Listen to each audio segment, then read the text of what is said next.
Hello, friends. How are you today?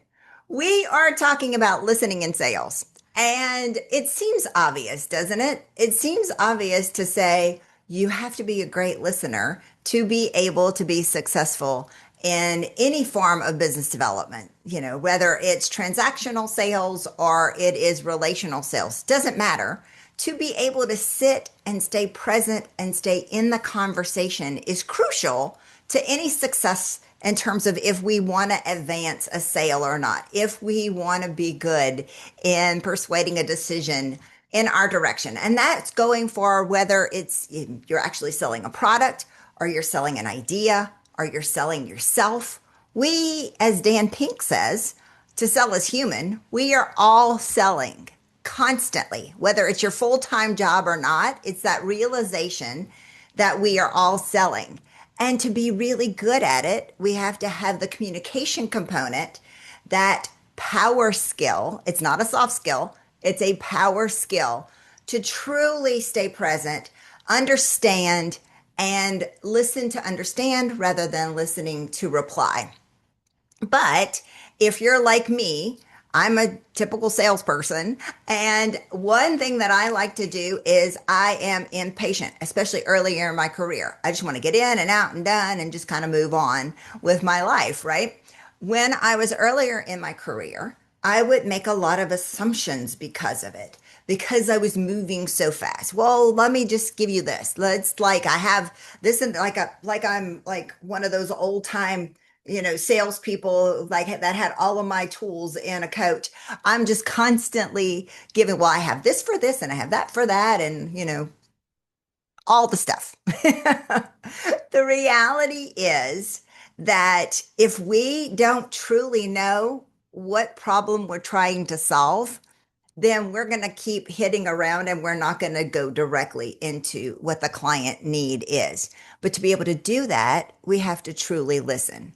Our brains are not hardwired to listen. You are probably listening to this video on high speed. Maybe it's 1.5 speed. Maybe if you're really good, it's 2 speed. Whatever it is, you are listening at this at a faster speed because our brains process at 500 words a minute, but we only speak at about 150 words a minute, maybe if you're a fast talker, 200 words a minute on average. So when we're in a conversation with someone, we will get distracted. Just understand that is human nature. Our brains are looking for something to do, and only 25% of our brain is actually listening. So it's wandering around overall. So what do you do with that other 75%? When you catch yourself wandering, it's really forcing yourself back in to the position of I need to be in my body right now.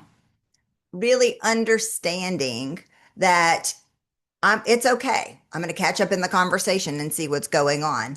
And then ultimately figuring out, what can I learn? How can I listen to learn in this particular element? As a listening intelligence practitioner, it's really opened my eyes to point out the obvious to me in terms of the way that we listen can fall into 4 different buckets. Our listening preferences can fall into connective. We're looking for a way to connect with a person, or we're listening for some way that it's an improvement to our people, our constituents, our family, whatever it is that we're listening for. The reflective is listening for some way that it is affecting me, maybe through my experience, some parallel that I can find relevant to me. The analytical is listening for all the data and the analytics and the proofs and the reference letters and all of that. And then finally, the conceptual is listening for that big idea, the innovation, looking into the future, all of those elements. But if we don't know the kind of listening preference that we have, then how can we adapt to someone else overall? We have to really stay in the conversation to be successful, and then be willing, because listening is a habit, be willing to know, okay, my listening isn't tuned in right now. What do I have to do to stay really engaged for this other person overall? Want to know a little bit more about that, about listening in sales, or about listening intelligence? Don't hesitate to reach out to me. I look forward to seeing you soon.